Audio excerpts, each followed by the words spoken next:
पवित्रता रूपी पारस मणि पर आप अपने अनुभव युक्त प्रकाश डालें। पश्चात हम प्रश्नों को लेकर आपके सम्मुख आएंगे। भ्राता जी। ओम शांति। प्योरिटी मनुष्य की सबसे बड़ी ब्यूटी है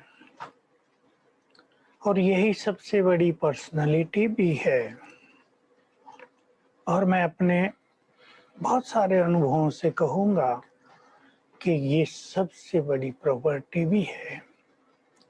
मनुष्य को प्रोस्परस बनाती है, उसकी एकाग्रता को बहुत बढ़ा देती है, उसके मनोबल में वृद्धि करती है, सेल्फ कॉन्फिडेंस को बढ़ाती है। स्वयं भगवान ने आकर प्योरिटी का मार्ग दिखाया। देखो, इस सृष्टि का आधार भी प्योरिटी है। प्रकृति की इनर स्ट्रेंथ भी प्योरिटी है। सतयुग में, त्रेता में देवी देवताओं की प्योरिटी, द्वापर से भी संसार में बहुत लोग प्योर होते थे। अन्य धर्मों में भी उनके धर्म पिता, उनके मुख्य लीडर्स सब पवित्र होते थे, ब्रह्मचर्य का पालन करते थे, क्योंकि तब ये बहुत इजी था। मैंने देखा, पारसी धर्म है, उसमें कोई भी ब्रह्मचर्य का पालन करता है, फ्री हैं वो लोग और बहुत करते हैं।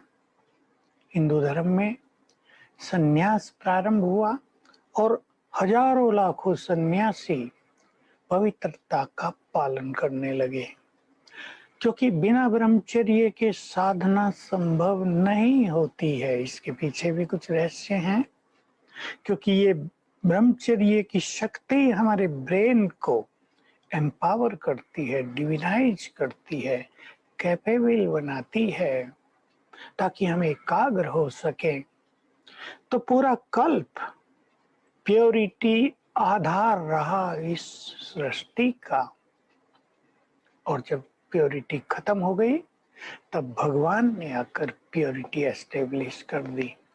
अब बाबा के लाखों लाखों बच्चे, मिलियंस बच्चे प्योरिटी को अपनाकर संसार को बल दे रहे हैं। और हमारा ब्रह्मचर्य केवल ब्रह्मचर्य नहीं, ब्रह्मचर्य पहली स्टेप प्योरिटी, निर्विकारी स्थिति, और अंत में आत्मा बन जाती है संपूर्ण पावन। निर्विकारिता और पावन स्थिति लगभग समान हो जाती हैं।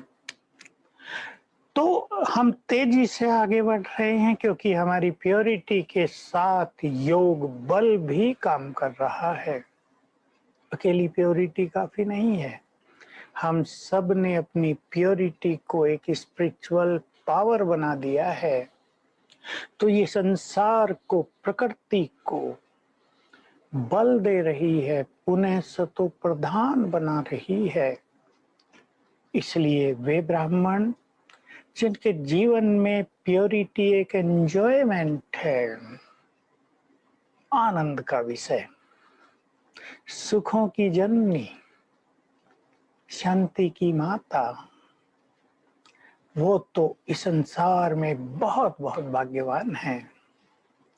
लेकिन जो इसको पूरी तरह समझ नहीं पाते, जिनके पूर्व के संस्कार कुछ इस तरह के रहते हैं, उन्हें वो भुला नहीं पाते, नष्ट नहीं कर पाते, उनके लिए ये थोड़ी कठिन लगती है। लेकिन हम अब से और आगे 3 बार और जो सेशन चलेंगे, इसको बिल्कुल इजी स्वरूप देंगे, क्योंकि बचपन से ही, जैसे रूपेश भाई ने कहा, मैंने छोटी आयु में ही संपूर्ण ब्रह्मचर्य की प्रतिज्ञा कर ली थी। एक ऐसे ही सेक्ट से मैं जुड़ा था जिसमें ब्रह्मचर्य आवश्यक था, फिर बाबा का बन गए, तो पता चला अगर योग श्रेष्ठ है तो प्योरिटी एक एंजॉयमेंट है। तो अनेक अनुभव सब हुए जो भी उतार चढ़ाव के होते हैं, और फिर एक स्थिर स्थिति आ गई। तो उन सब के आधार से हम सुंदर डिस्कस करेंगे। हाँ रूपेश।